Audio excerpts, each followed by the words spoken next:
Greetings, I'm Arman, welcome to the Guitar Sound Guide channel, and in this episode I'm super excited to introduce you to the new series on the channel called Crème de la Crème, in which we will compare variations of the same circuit from different manufacturers. Today's circuit of choice will be the Timmy. Let's go!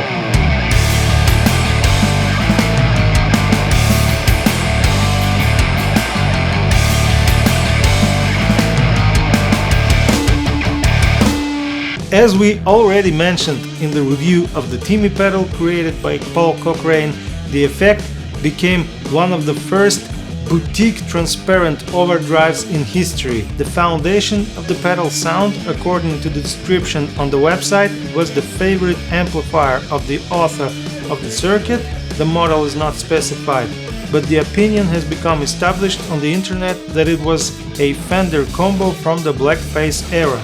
But be that as it may, today it has become absolutely obvious that the pedal turned out to be not just successful, but even legendary. Even 20 years later after its release, the popularity of the overdrive is so high that many major pedal manufacturers make their own variations of the circuit. And today we will compare 4 of them: Pulse Audio Timmy V3, Timmy V3, King Tom Blues Power V2 and Vemuram JanRay. Sound samples will be divided into 3 sections: low gain, high gain and gain stacking. And before the sound samples appear, I will tell you how they were recorded. Today I'm using the 2 Rock Studio signature amplifier.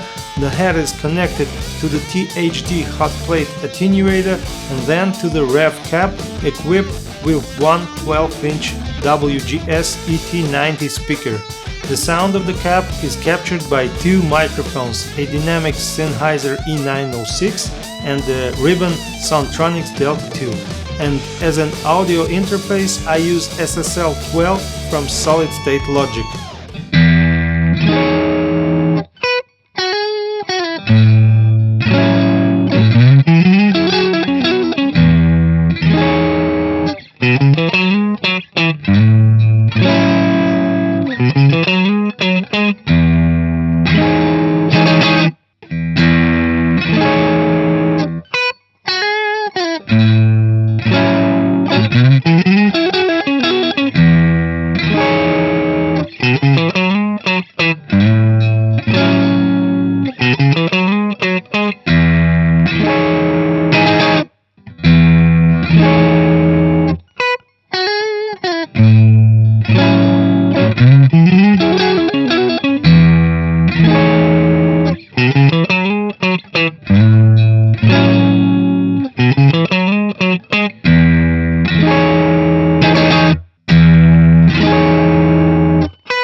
Next, I suggest listening to how Timmy variations will sound when stacked with the Treble booster, Klon, Tube Screamer and the Silicon low gain Fuzz.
If you like the comparison, I encourage you to subscribe and turn on notification in order not to miss the new videos. To sum up, I decided to rank the pedals by the number of guitarists for whom, in my opinion, a specific pedal will be relevant, taking into account the price/quality ratio. Naturally, this is my subjective opinion and is purely advisory in nature. I hope that during the viewing, each viewer will decide for himself which of the pedals he liked more than others. And of course, if you also take the time to share your opinion in the comments, I would really appreciate it. The fourth place goes to the Timmy V3 with the costs around $260.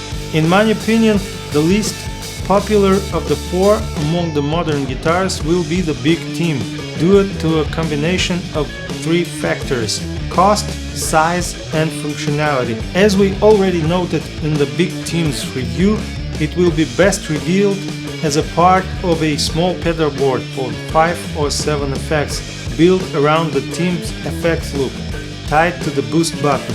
For example, for a solo you can connect a chorus and a delay pedal to the loop and get a ready-made lead sound with the press of one button. In fairness, it should be noted that it sounds very cool and has a rich low end, which is found only in the top level overdrives. And for some guitarists, the height of the pedal is an advantage rather than problem, since when placing the team in the second row of the pedal board, it allows you to avoid accidentally touching the effects from the first row with your foot. The third place goes to Vemuram JanRay with the price tag around $375. This pedal also has a rich low end, but in the case of using it with my 2-rock amplifier, there is even too much of it. And in order to get a balanced sound comparable to other variations, I've had to cut the bass a lot and turn the treble up to the max.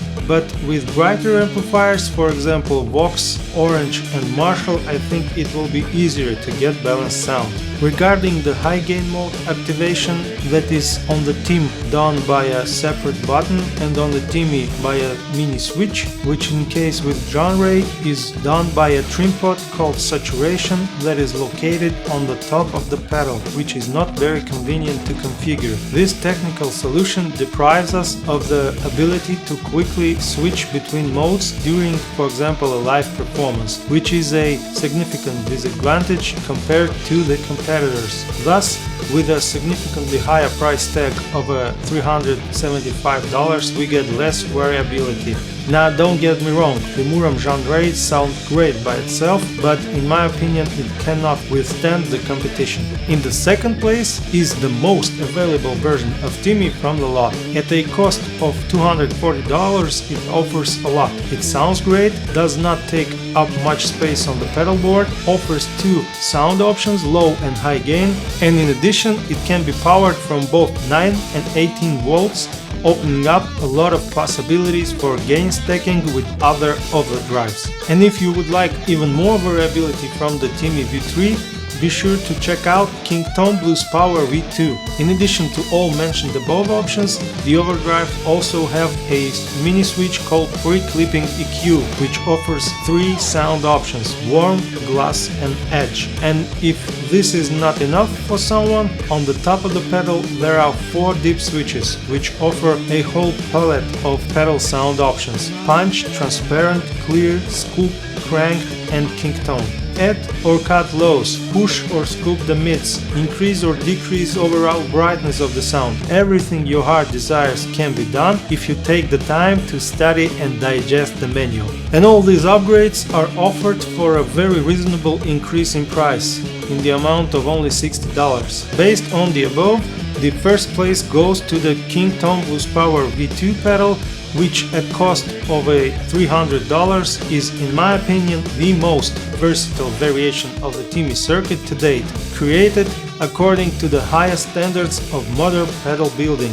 In fairness, it is worth noting that it was released in early 2024 and had the opportunity to take into account and fix all the weaknesses of its competitors. And in conclusion, I would like to note how great it is today. There is such an abundance of effects in which everyone can find their holy grail. And in order not only not to get lost in this abundance, but also facilitate and speed up the search of the holy grail, I invite you to subscribe and turn on notifications so as not to miss new videos. But believe that's all for today. If you have any questions, feel free to ask them in the comments. I will be happy to answer them. Thanks to everyone who watched the episode till the end, and I'll see you on the next one. Bye!